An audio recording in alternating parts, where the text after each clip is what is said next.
नमस्कार दोस्तों, आज की स्पेशल प्रेस ब्रीफिंग में आप सभी का स्वागत है। हमारे साथ हैं अखिल भारतीय कांग्रेस कमेटी के मीडिया प्रभारी आदरणीय रणदीप सिंह सुरजेवाला जी।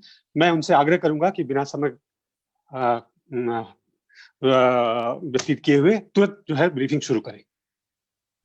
नमस्कार दोस्तों, आज अखिल भारतीय कांग्रेस कमेटी की इस विशेष पत्रकार वार्ता में आप सबका स्वागत है, अभिनंदन है। आज एक अत्यंत गंभीर विषय लेकर हम आपके बीच में उपस्थित हुए हैं। बैंक लुटेरों द्वारा पैसा लूटो, विदेश जाओ, लोन माफ करवाओ, ट्रेवल एजेंसी का पर्दाफाश हो गया है। भगोड़ों का साथ और भगोड़ों का लोन माफ अब भारतीय जनता पार्टी का मूल मंत्र बन गया है। याद करें 16 मार्च 2020 को श्री राहुल गांधी जी ने संसद के पटल पर देश के सबसे बड़े 50 बैंक घोटालेबाजों के नाम मोदी सरकार से पूछे। वित्त मंत्री और सरकार ने षड्यंत्रकारी चुप्पी साधकर ये नाम जाहिर करने से इनकार कर दिया। अब 24 अप्रैल 2020 को, जिसकी प्रतिलिपि मैं आपको भेज रहा हूं, एक आरटीआई के जवाब में रिजर्व बैंक ऑफ इंडिया ने सनसनीखेज खुलासा करते हुए 50 सबसे बड़े बैंक घोटालेबाजों का 68,607 करोड़ रुपया राइट ऑफ करने की पुष्टि कर दी है। पूरा देश कोरोना की महामारी से लड़ रहा है। रोजी रोटी की मार के चलते करोड़ों मजदूर शहर छोड़कर गांव की ओर पलायन करने को मजबूर हो गए हैं। CMI, centre for monitoring of Indian economy के मुताबिक 14 करोड़ लोग रोजगार से हाथ धो बैठे हैं। 113 लाख फौजी जवानों, मिलिट्री पेंशनरों और सरकारी कर्मचारियों का 37,530 करोड़ रुपया डियरनेस अलाउंस यानी महंगाई भत्ता काट दिया गया है।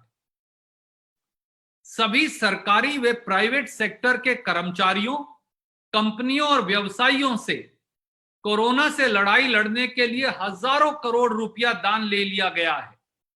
पर शर्म की बात यह है कि इसके बावजूद मोदी सरकार बैंक डिफॉल्टरों का 68,607 करोड़ रुपया राइट ऑफ यानी माफ करने में लगी है। मोदी सरकार की जनधन गबन योजना का पर्दाफाश हो गया है। मैं फिर दोहराता हूं, मोदी सरकार की जनधन गबन योजना का पर्दाफाश हो गया है। और इसके मैं कुछ पहलू, 3 पहलू आपके समक्ष रखूंगा।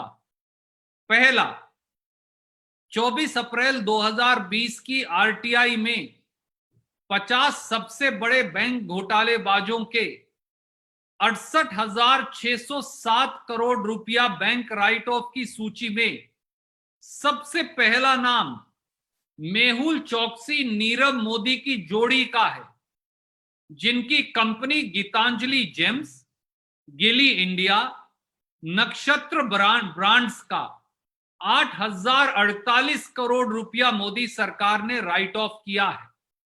यही नहीं, मोदी जमा मेहुल यानी नीमो जमा हमारे मेहुल भाई, जिन्हें प्रधानमंत्री जी कहते हैं, जो पालनपुर गुजरात के रहने वाले हैं, इनके साथ साथ पालनपुर गुजरात के एक और भगोड़े जोहरी जतिन मेहता की कंपनियों विंसम डायमंड्स एवं फॉरएवर प्रीशियस ज्वेलरी का 6,048 करोड़ रुपया बैंक लोन राइट ऑफ कर दिया गया है।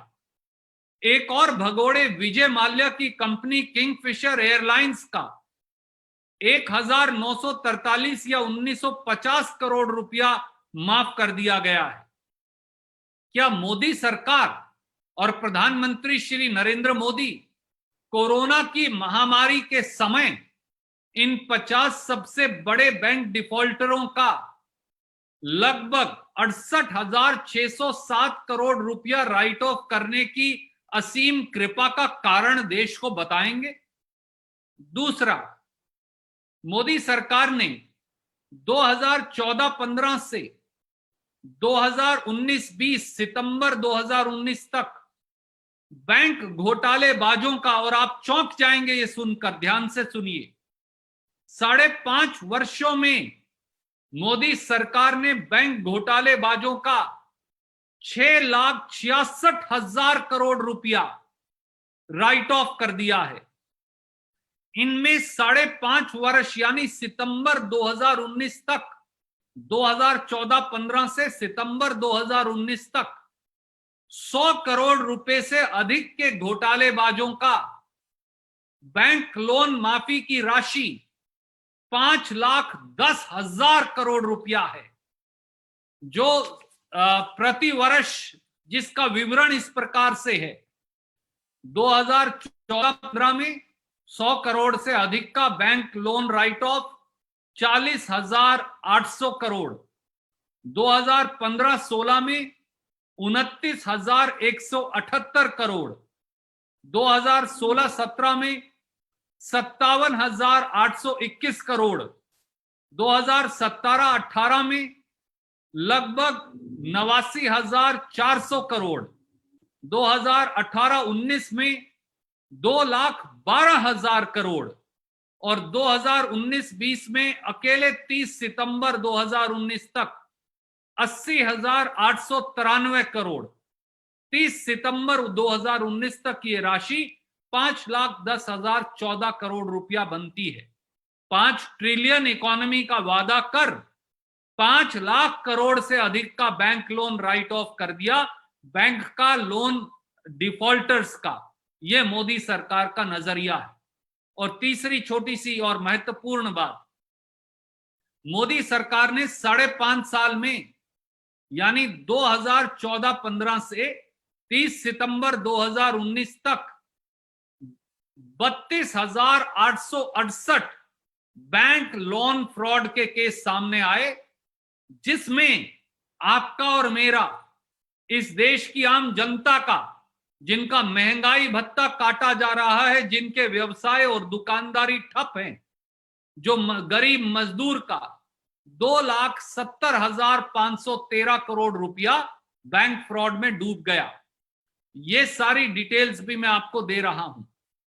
प्रधानमंत्री श्री नरेंद्र मोदी जी, कोरोना की महामारी की जंग पूरा देश लड़ रहा है। ऐसे में बैंक डिफॉल्टरों का 68,000 करोड़ रुपया जब आप राइट ऑफ कर रहे हैं और 5.5 वर्षों में 6,66,000 करोड़ रुपया राइट ऑफ कर रहे हैं, देशवासी जवाब मांगते हैं। आपके पास देश के फौजी जवानों को देने के लिए महंगाई भत्ता नहीं, देश के मिलिट्री पेंशनर्स को देने के लिए महंगाई भत्ता नहीं, सरकारी कर्मचारियों को देने के लिए महंगाई भत्ता नहीं, ग्रुप सी और डी के कर्मचारियों से भी पीएम केयर्स फंड और प्रदेश के मुख्यमंत्री पैसा काट रहे हैं। 12 करोड़ 14 करोड़ से ज्यादा लोग रोजगार से हाथ धो बैठे हैं। करोड़ों मजदूर शहर से गांव पलायन को मजबूर हैं। लोगों के पास खाने को रोजी रोटी नहीं, पर बैंक के भगोड़ों और बैंक के घोटालेबाजों के लिए आपके पास 68,000 करोड़ रुपया राइट ऑफ और लोन माफी के लिए है। 6,66,000 करोड़ आपके पास बैंक के घोटालेबाजों की लोन माफी के लिए है। इसका क्या कारण है? प्रधानमंत्री नरेंद्र मोदी जी, राहुल गांधी जी को संसद में आपने चाहे जवाब ना दिया हो, पर देश की जनता आपसे ये जवाब मांगती है। उम्मीद है प्रधानमंत्री जी और वित्त मंत्री जी देश को जवाब देंगे। आप कोई प्रश्न पूछना चाहें तो स्वागत है। जी सर, रमन जी। प्रदीप जी, मैं ये सवाल पूछना चाहता हूं कि इस मुद्दे को राहुल गांधी, कांग्रेस पार्टी और आपके द्वारा कई बार प्रेस कॉन्फ्रेंस के जरिए संसद पटल पर भी रखा गया। लेकिन ऐसे समय में ये मामला सामने आया है, करीब 50 जो घोटालेबाज हैं उनका 68,000 करोड़ रुपए से ज्यादा माफ कर दिया गया सरकार की तरफ से।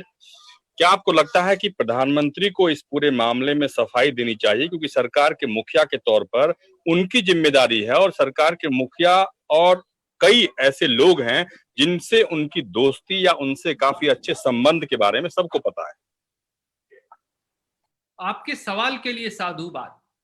प्रधानमंत्री श्री नरेंद्र मोदी जी से देश आज जवाब मांगता है और प्रधानमंत्री नरेंद्र मोदी जी को आगे बढ़कर देश को बताना चाहिए कि रिजर्व बैंक ऑफ इंडिया द्वारा 24 अप्रैल 2020 की इस आरटीआई के जवाब में 68,000 करोड़ रुपया 50 बैंक डिफॉल्टरों का कर्ज माफ करने की जो बात कही गई है, जिसमें छोटा मोदी भी है, नीरव मोदी, जिसमें वो जिस मेहुल चौकसी को हमारे मेहुल भाई कहकर मोदी जी पुकारते हैं वो भी है, जिसमें पालनपुर गुजरात के जतिन मेहता भी हैं, जिसमें विजय माल्या भी हैं, जिसमें भगोड़ों और बैंक डिफॉल्टरों की पूरी जमात भी है।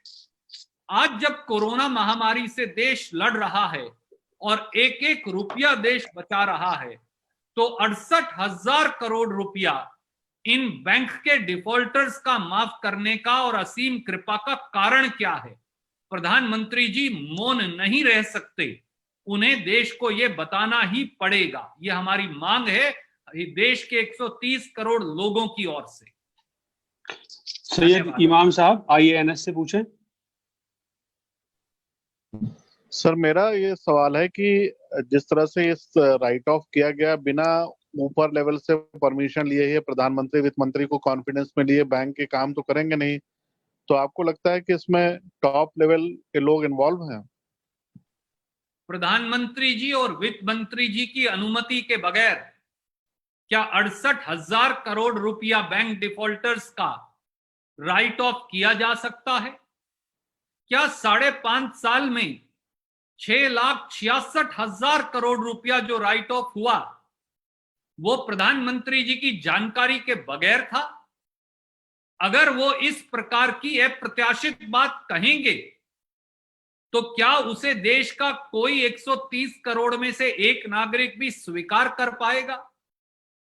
आज जब ग्रुप डी के कर्मचारी का 2-2 हजार रुपया काटा जा रहा है, आज जब देश की सुरक्षा कर रहे देश के फौजी जवान, वायुसेना और नौसेना के जवान के लिए आपके पास 1,000 रुपया 2,000 रुपया का महंगाई भत्ता की राशि नहीं, आज जब टेस्ट के लिए, रैपिड टेस्ट किट के लिए पूरा पैसा नहीं, आज जब एक एक वेंटिलेटर के लिए देश तरस रहा है, आज जब पूरा देश राजनीति से ऊपर उठकर कोरोना की महामारी से लड़ रहा है, तो ऐसे में 68,000 करोड़ रुपया भगोड़ों और बैंक के घोटालेबाजों का माफ करना किस प्रकार से उचित हो सकता है?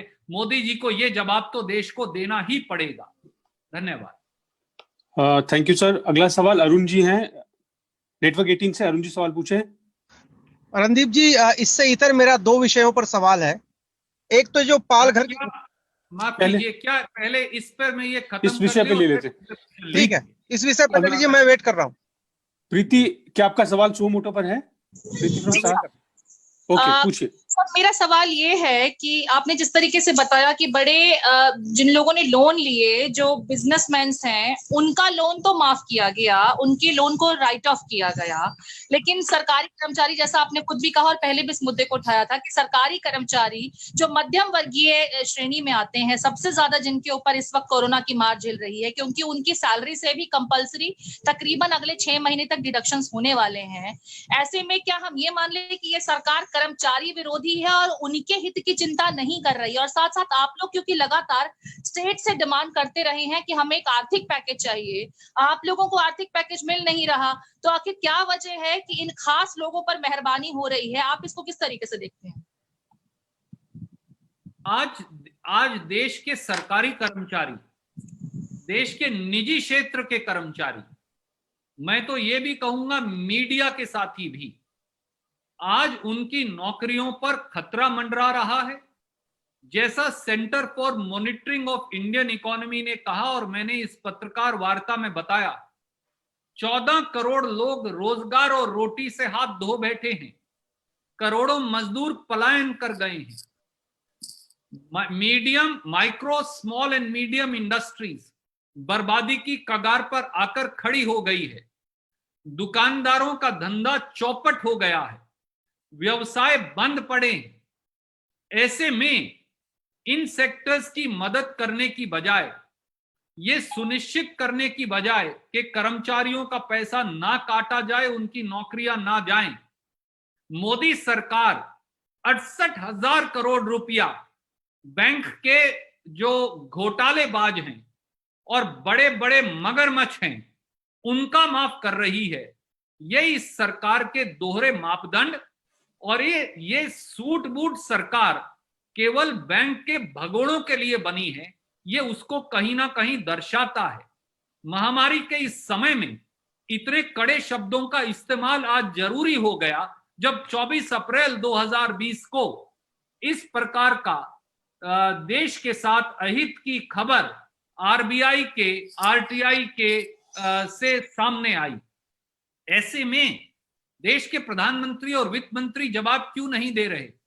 देश के भिन्न भिन्न प्रांत, कांग्रेस और भाजपा शासित प्रांत, दूसरे प्रांत आज एक आर्थिक पैकेज प्रधानमंत्री जी से मांग रहे हैं, केवल 1 लाख करोड़ का। आपके पास उनके लिए 1 लाख करोड़ नहीं, पर बैंक के घोटालेबाजों का 68,000 करोड़ माफ करने के लिए समय है। आपके पास 113 लाख फौजी सरकारी कर्मचारियों के लिए 37,000 करोड़ रुपया महंगाई भत्ता नहीं, पर उससे दुगनी राशि 68,000 करोड़ आपके पास बैंक के घोटालेबाजों की माफ करने को है। मोदी जी, ये किस प्रकार की प्राथमिकता है? सामने आइए, देश जवाब मांगता है। संजय जी, एक सवाल। एक मिनट रुकिएगा प्रदीप, आप बारी बारी से आता हूँ। सिद्धार्थ है एएनआई से। सिद्धार्थ, सुओ मोटो पे सवाल है तो पूछें। जी बिल्कुल, एक सुओ मोटो पे, एक दूसरा है। पहले सुओ मोटो वाला पूछना चाहूंगा। नमस्कार सर, मैं ये पूछ रहा था आपसे कि जब आप इससे पहले भी, जैसे रमन जी ने कहा कि आप सवाल उठाते रहे हैं इस चीज को लेके, लेकिन बार बार सरकार की तरफ से यही जवाब आता है कि राइट ऑफ तो पैसा यूपीए सरकार की वक्त भी किया गया था और उसी प्रोसेस के तहत किया जा रहा है। लेकिन इस बीच ये भी बात सामने आ रही है कि जब विजय माल्या का आपने नाम लिया, वो कहता है कि वो सरकार से बातचीत करने को तैयार है। तो क्या आप सरकार को ये 2-3 नामों को छोड़ के बाकियों पर दबाव बनाना चाहिए था? क्योंकि सरकार ये बार बार कह देती है कि हम प्रोसेस कर रहे हैं, हम कार्रवाई कर रहे हैं। तो क्या कांग्रेस पार्टी उस कार्रवाई से संतुष्ट है? और दूसरा ये सवाल बड़ा अहम है इस वक्त में, जब आप लोग रचनात्मक सुझावों से सवाल खड़े करने की बात पे आए हैं, मौका ऐसा आता जा रहा है कि हेल्थ सेक्टर कई बड़े बड़े शहरों में भी चरमरा रहा है।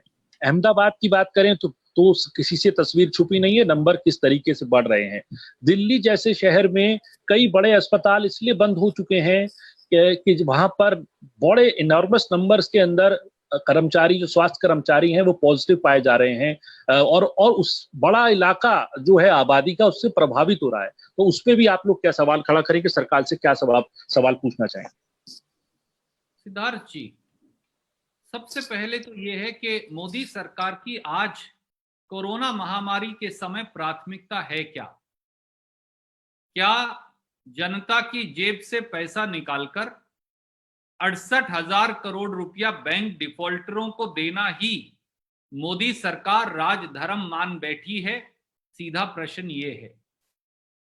पिछले 5 वर्षों में 6,66,000 करोड़ का बैंक लोन राइट ऑफ कर देना और अब 24 अप्रैल 2020 की आरटीआई के, जो आरबीआई ने दी है, आरटीआई के मुताबिक 68,000 करोड़ 50 सबसे बड़े बैंक डिफॉल्टरों का माफ कर देना, जबकि MSME, medium small and micro small and medium industry, नौकरी पेशा लोग, चाहे वो सरकारी क्षेत्र में हो या निजी क्षेत्र में हो, छोटा छोटा दुकानदार और व्यवसायी और हिंदुस्तान के प्रांत आर्थिक मदद के लिए करहा रहे हैं।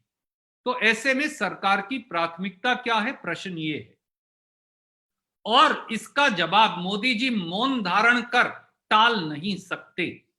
आज इन तथ्यों के सामने आने के बाद इस देश का 130 करोड़ से हर नागरिक चाहता है कि प्रधानमंत्री जी सामने आए और 50 बैंक डिफॉल्टरों का 68,000 करोड़ रुपया माफ करने पर अपनी सरकार की ओर से स्पष्टीकरण दें।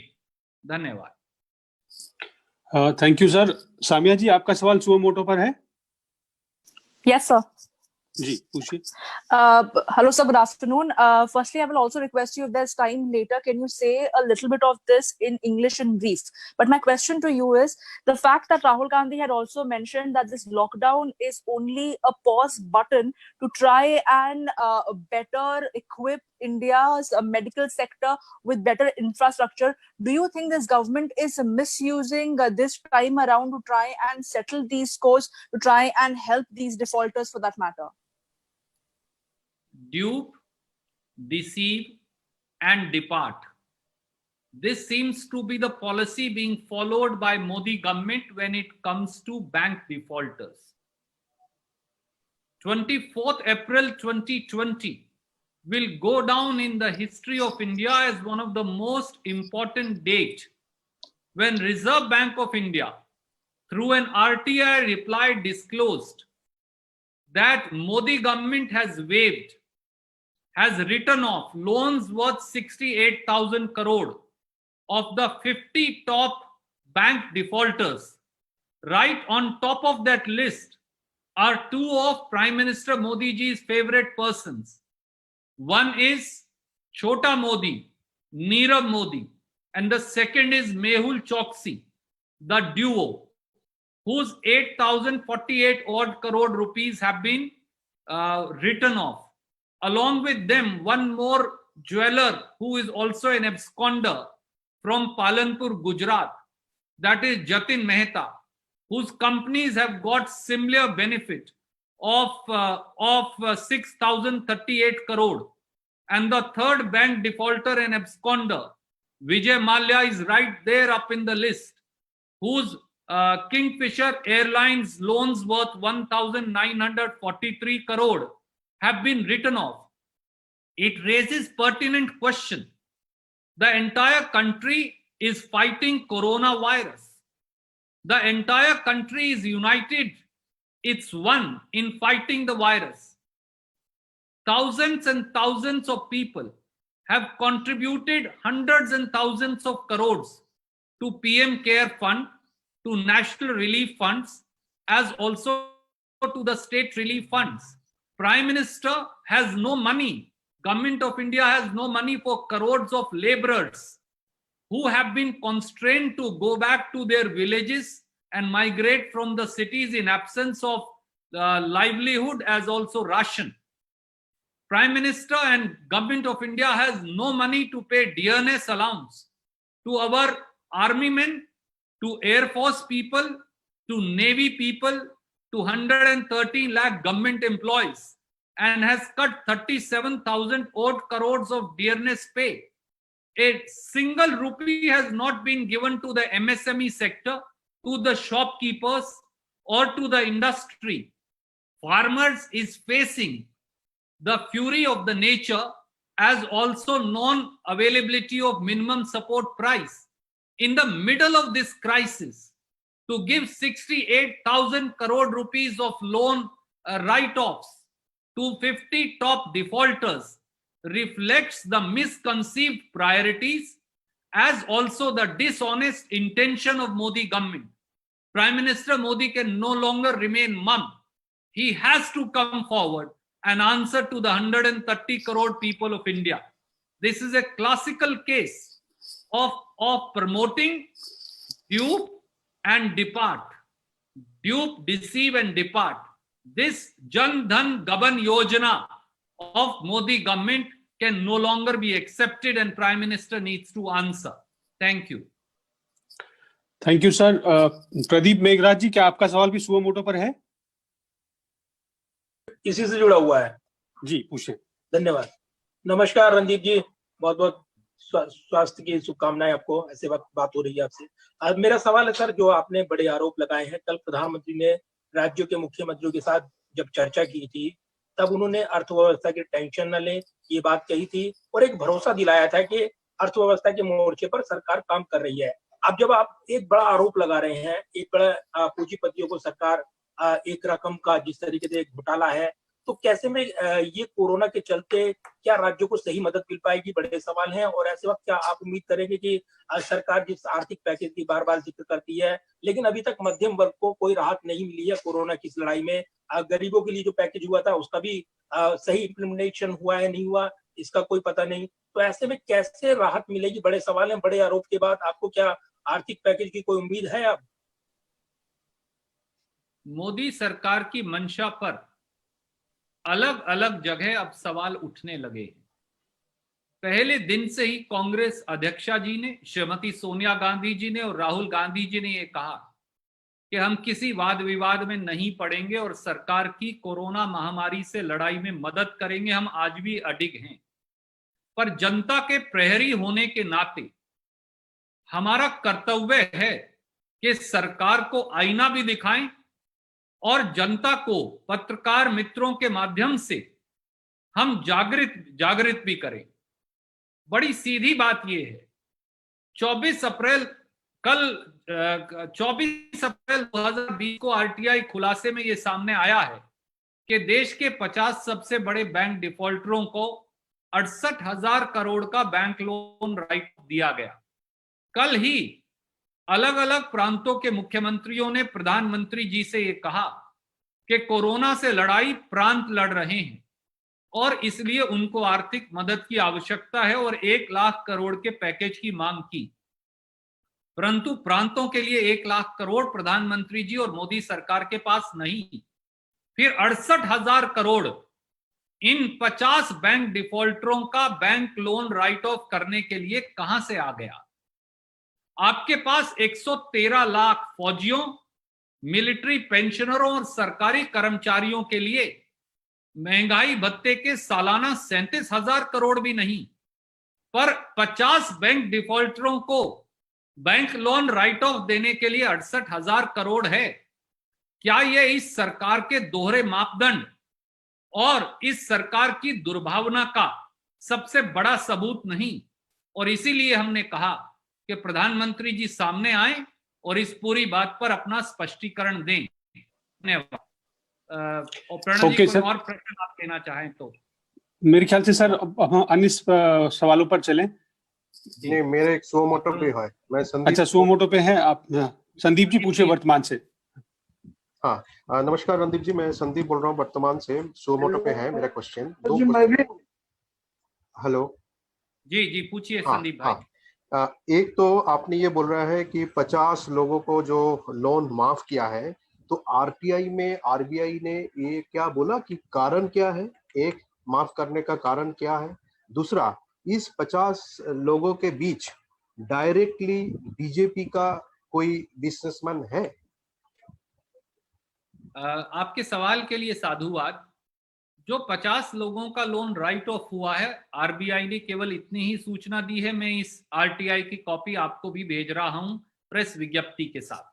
कारण प्रधानमंत्री जी बताएंगे। दूसरा, पहले नंबर पर ही मेहुल चौकसी है, जिन्हें प्रधानमंत्री जी वीडियो पर, जो आपने कई बार देखा, हमारे मेहुल भाई कहकर संबोधन करते हैं।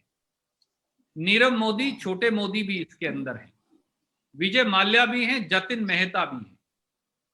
अब इसका जवाब विपक्ष को नहीं, इसका जवाब प्रधानमंत्री जी को, देश को देना होगा कि कोरोना महामारी की लड़ाई जब देश लड़ रहा है तो इन बैंक डिफॉल्टर्स को ये छूट क्यों दी जा रही है? धन्यवाद। मतलब आरटीआई का रिप्लाई में कारण नहीं बताया गया? जी नहीं, कारण नहीं बताया गया है। मैं आरटीआई की प्रतिलिपि आपको दे रहा हूं। Thank you very much. Thank you sir.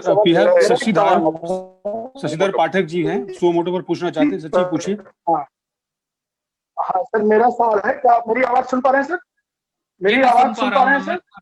Hello, नमस्कार। मेरा सवाल है कि आप सरकार पर ये बड़े आरोप लगा रहे हैं, सुझाव भी देते हैं, रचनात्मक सहयोग भी करते हैं, लेकिन केंद्र सरकार कहीं भी आपको सुनती हुई या गंभीरता से लेती हुई नजर नहीं आ रही है।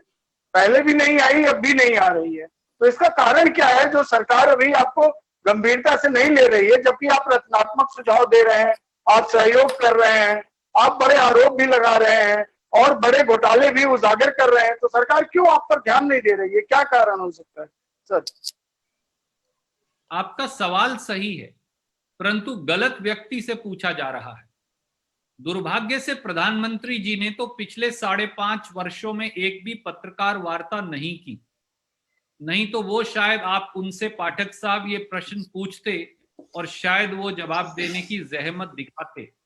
उम्मीद है कि भाजपा इस प्रेस पत्रकार वार्ता को देख रही होगी और प्रधानमंत्री जी देर आए दुरुस्त आए, कम से कम आज आगे बढ़कर पत्रकार वार्ता करके आपके इस प्रश्न का जवाब देंगे कि वो रचनात्मक सहयोग और सकारात्मक सुझावों का संज्ञान क्यों नहीं ले रहे, जबकि यही राष्ट्रहित भी है और राजधर्म भी। धन्यवाद। धन्यवाद सर। जैनिंद्र, क्या आपका सवाल सुमो मोटो पर है? जी बिल्कुल सर। आइए पूछिए। जी थैंक यू सर।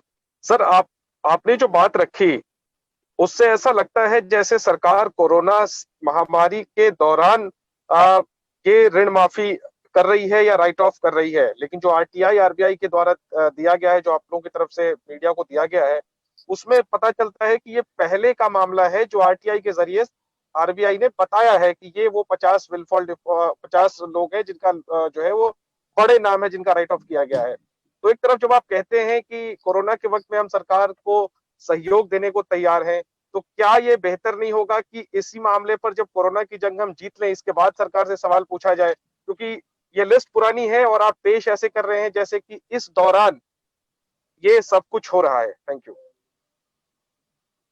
जैनेंद्र भाई, मैं आपका संज्ञान फिर लाऊंगा और ये आरटीआई है मैं जो दिखा रहा हूं। 24 अप्रैल 2020 को पहली बार रिजर्व बैंक ऑफ इंडिया ने ये आरटीआई से जवाब दिया है। 16 मार्च 2020 को भी श्री राहुल गांधी जी ने जब संसद चल रही थी तो ये लिस्ट मांगी थी, परंतु तब भी सरकार ने ये और नाम बताने से इनकार कर दिया। कारण क्या है? बड़ा साफ है, क्योंकि पहला नाम ही मेहुल चौकसी का है, जिसके बारे में प्रधानमंत्री जी हमारे मेहुल चौकसी कहते थे। और आज तक की अगर आप इंफॉर्मेशन अगर एबीपी न्यूज निकाल सके तो मैं साधुवाद दूंगा आपको, क्योंकि प्रधानमंत्री जी अब जो ताजा information bank loan right of की है वो देने से इनकार कर रहे हैं। अगर आप ये आंकड़ा आज अप्रैल 2020 तक की इंफॉर्मेशन से मिलाएंगे तो हमारा ये मानना है, इसीलिए मैंने आपको एक फिगर दी है और मैं बहुत जुम्मेदारी से दे रहा हूं, 6,66,000 करोड़ का loan bank loan right of हो चुका है 2019-20 के अंत तक। तो ऐसे में ये सब सारे तथ्य जब सामने आ जाएंगे तो ये साफ होगा देश कोरोना महामारी से लड़ रहा है, पर मोदी सरकार बैंक के घोटालेबाजों का ऋण राइट ऑफ करने में लगी है। इसका जवाब वो कैसे देंगे? और मैंने इसीलिए 2019-20 तक का आंकड़ा आपको दिया, 6,66,000 करोड़ रुपए का लोन राइट ऑफ कर चुके हैं वो 2019-20 तक। धन्यवाद। अब धन्यवाद सर, आपकी अनुमति हो तो। हाँ, अरुण जी ने सबसे पहले पूछा था। अरुण जी पूछिए सवाल। रणदीप जी, दो सवाल हैं मेरे। एक तो जो पालघर में साधुओं की हत्या हुई थी उस पर पॉलिटिक्स बहुत हुई थी, और संजय राउत जो शिवसेना के नेता, उन्होंने ट्वीट किया कि जो बुलंदशहर में उत्तर प्रदेश में हत्या हुई है साधुओं की, उस पर पालघर की तरह राजनीति नहीं होनी चाहिए। तो कांग्रेस पार्टी उस पर क्या मानती है? और दूसरी बात, पीएम केयर्स फंड को लेकर आपकी पार्टी के ट्विटर हैंडल कांग्रेस से ट्वीट किया गया, उस पर सवाल उठाया गया है कि इलेक्टोरल बॉन्ड की तरह ये होने जा रहा है पीएम केयर्स। इन दोनों मुद्दों पर पार्टी का मत क्या है?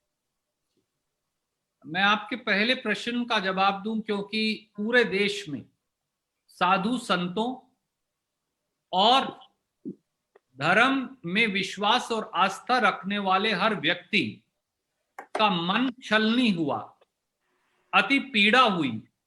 जिस प्रकार से दो साधुओं जो शिव मंदिर में पूजा अर्चना कर रहे थे, योगी सरकार में उनकी नृशंस, जघन्य और नाकाबिले माफी दिन दहाड़े हत्या हुई है। योगी सरकार में यह पहला वाकया नहीं जब साधु संतों या अलग अलग धर्मों के धर्म स्थलों पर हमला हुआ है या अलग अलग धर्म के अनुयायियों के ऊपर हमला हुआ है। क्या अब भारतीय जनता पार्टी, जो पालघर में जहां हिंदू मुसलमान विवाद था भी नहीं, उसको भी सांप्रदायिक रंग देने का कोशिश कर रही थी, आज आगे आकर ये बताएंगे कि उनकी नाक के नीचे शिव जी के दो भक्तों, दो साधुओं और संतों की नृशंस हत्या कैसे हुई, किस प्रकार से इस षड्यंत्र का ताना बाना बुना गया और योगी सरकार समेत मुख्यमंत्री आदित्यनाथ जी, जो बात बात पर पूरे देश के हर विवाद पर टिप्पणी करते हैं, अब तक उन्होंने सामने आकर दोषियों को सजा देने, दोषियों के खिलाफ कार्रवाई करने और पूरे षड्यंत्र का खुलासा करने का साहस नहीं दिखाया। बात बड़ी सीधी है, ये पहली बार नहीं है।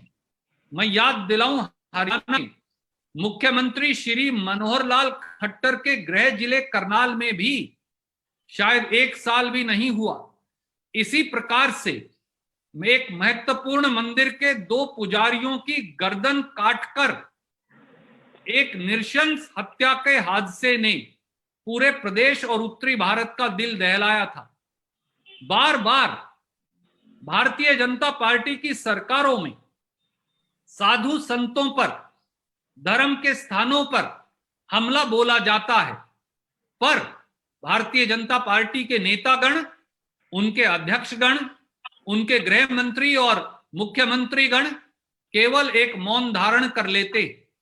हमारी ये मांग है कि उत्तर प्रदेश में हमारे 2 संतों की नृशंस हत्या पर राजनीति ना हो, पर जैसे पालघर में 2 संतों की हत्या हुई तो 110 लोगों को फौरन गिरफ्तार कर लिया गया और डीजीपी रैंक के अधिकारी को जांच दे दी गई।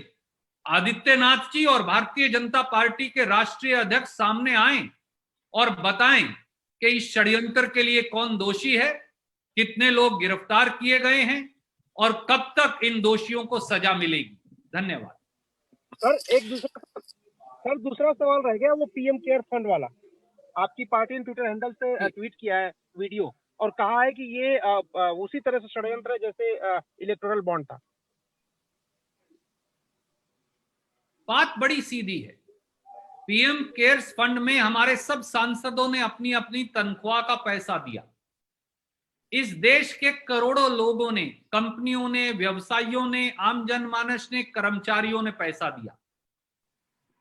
ये पैसा किसी व्यक्ति विशेष का नहीं, ये पैसा सरकार का भी नहीं, ये पैसा कोरोना महामारी की जंग में इस्तेमाल होने वाला देश की जनता का पैसा है। तो ऐसे में सीएजी के माध्यम से पीएम केयर्स फंड का ऑडिट क्यों ना हो? क्या आप इससे असहमत हैं या आपका कोई दर्शक असहमत होगा? मुझे लगता है कि कोई असहमत हो ही नहीं सकता। प्रधानमंत्री जी, इसका आप सीएजी से ऑडिट भी कराइए और बाकायदा एक वेबसाइट लगाइए। उस वेबसाइट में हर दानी सज्जन की द्वारा दिए गए दान की राशि हो और पीएम केयर्स फंड का पैसा कहां इस्तेमाल किया जा रहा है उसकी व्याख्या भी हो। इससे पारदर्शिता भी आएगी, जवाबदेही भी आएगी और पूरा देश प्रधानमंत्री जी का और सम्मान करेगा। अगर हम ऐसा नहीं करेंगे तो फिर कहीं ना कहीं किसी ना किसी व्यक्ति के मन में संदेह अवश्य पैदा होगा और मुझे लगता है कि कोई देशवासी भी पारदर्शिता और जवाबदेही के इस आंकलन से मुंह नहीं मोड़ेगा। धन्यवाद।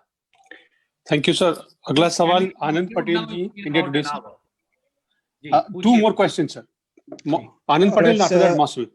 Yeah, sir, we had the CM's meeting with the Prime Minister yesterday, and in all likelihood, the lockdown is going to be extended. This is what the indications we are getting. At the CWC meeting, the party had asked for a clear roadmap to ease restrictions and what is the government going to do about it. But it seems like with extension after extension, the lockdown 3.0, in its bid to fight the coronavirus, the government is pushing the people towards hunger virus or starvation virus. What do you have to say on that? Thank you. Our chief minister specifically requested the Prime Minister yesterday to tell the nation what is the strategy, exit strategy from lockdown. Shri Rahul Gandhi has repeatedly said that lockdown is a pause button to temporarily stop the virus, but it cannot end the virus. So what is the government strategy on health front and economic front in terms of post-lockdown period? What is the roadmap for the future post 3rd of May? How is Prime Minister going to come out with Financial Action Plan Part 2, as Shrimati Sonia Gandhi has repeatedly demanded, and so has many other experts, be it from starvation, be it for kick-starting the economy, be it for return of the migrant labor, or be it for starting small and medium and micro businesses. These are answers to which nation still awaits clear replies to these questions. Prime Minister is expected to lead the nation in crises like these. We once again appeal to the Prime Minister to come out with a clear exit strategy from the lockdown, to state the roadmap for economic revival and to deal with the health pandemic post 3rd of May, as also restrict the lockdown only to hot zones and gradually revive the economy and the economic cycle so that people are not pushed towards starvation into green zones and into zones which are still orange zones with appropriate social distancing and measures. No one has still heard from the Prime Minister about the exit strategy or the roadmap, and that is an area of serious concern. Prime Minister, nation awaits your reply to the exit strategy and roadmap post 3rd of May. Thank you. Mosmi, please come in. Mosmi ji. Randeep ji, can you hear my voice? Yes, हाँ, कृपया पूछिए please. जी रणदीप जी, मेरा सवाल specifically to an India Today story, since Prime Minister Narendra Modi's government has been focusing on specially abled people. This lockdown has come as a double stigmatization battle for them, because there are no clear-cut guidelines that have been spelled out for the differently abled, specially abled people. And since the sense of touch is very important for them, they are facing a lot of stigmatization. Now, India Today has done stories on them. How do you respond that there has been no guideline to come out to help these people, especially as far as providing assistance to for daily purchases and all these activities? सबसे पहले तो मैं आज तक India today समूह को साधुवाद दूंगा कि उन्होंने जो शारीरिक तौर से जिनको चुनौतियां हैं, स्पेशली डिसेबल्ड पीपल, उनकी बात और मुश्किलात को आपने उठाया। दुर्भाग्य से केंद्रीय सरकार ने स्पेशली डिसेबल्ड पीपल या फिजिकली चैलेंज्ड पीपल, उनके बारे में रखरखाव, स्वास्थ्य की सुविधा, आम जरूरियात की वस्तुओं की खरीद और रोजमर्रा की जिंदगी जीने के बारे आज तक कोई इंस्ट्रक्शंस जारी नहीं की। यही नहीं, जो हमारे बहुत सारे बुजुर्ग हैं जो अकेले रहते हैं, बहुत सारी महिलाएं हैं जो अकेली रहती हैं, उनको मदद के बारे, स्वास्थ्य की सुविधा के बारे, जिंदगी की रोजमर्रा की जरूरियात के बारे और भविष्य के लिए पेंशन और रोजी रोटी के बारे कोई इंस्ट्रक्शन जारी नहीं की। इसके विपरीत जो हमारे मध्यम वर्गीय लोग हैं या बुजुर्गवार हैं, या फिर महिलाएं हैं या बच्चियां हैं, उनकी जो सेविंग स्कीम्स है, एक तरफ उसका पैसा काट दिया, दूसरा बुजुर्गवारों की पेंशन की महंगाई राहत काट दी। ऐसे में ये सारे सेक्शन जाएं तो जाएं कहां। मुझे उम्मीद है कि कम से कम देर से ही सही भारत सरकार इनका अब संज्ञान ले और इनके लिए एक रूपरेखा व तफसील से इंस्ट्रक्शंस जारी करे। धन्यवाद। Sir, the last question. Sir, the last question. This is an important question. Come from ETV Bharat. Niyamika asks, government has charge-sheeted 50 IRS officers who had recommended taxing the super rich along with other measures to deal with the shortfall on the economy due to the COVID-19. What is the Congress's take on it? We do not know what was the proposal submitted by these officers. I can positively say one thing. Right now, time is for putting more money into the hands of the people, not taking money away from the poor, the middle class, the salaried classes, whether government or in the private sector. And I think to continue to ask people to donate, to contribute, to help, and on the other side, people are losing jobs, their DNS allowances are being cut, their pay is being reduced, people are having pay less phases and periods. How will people survive? And I think government needs to take a more compassionate view of the entire situation. Thank you. Thank you very और आप much. सब साथियों का एक बार फिर बहुत बहुत धन्यवाद। नमस्कार। इस विशेष पत्रकार वार्ता से जुड़ने के लिए उम्मीद है प्रधानमंत्री जी आपके माध्यम से इन सार्थक सवालों का जवाब देशवासियों को अवश्य देंगे। नमस्कार। Thank you.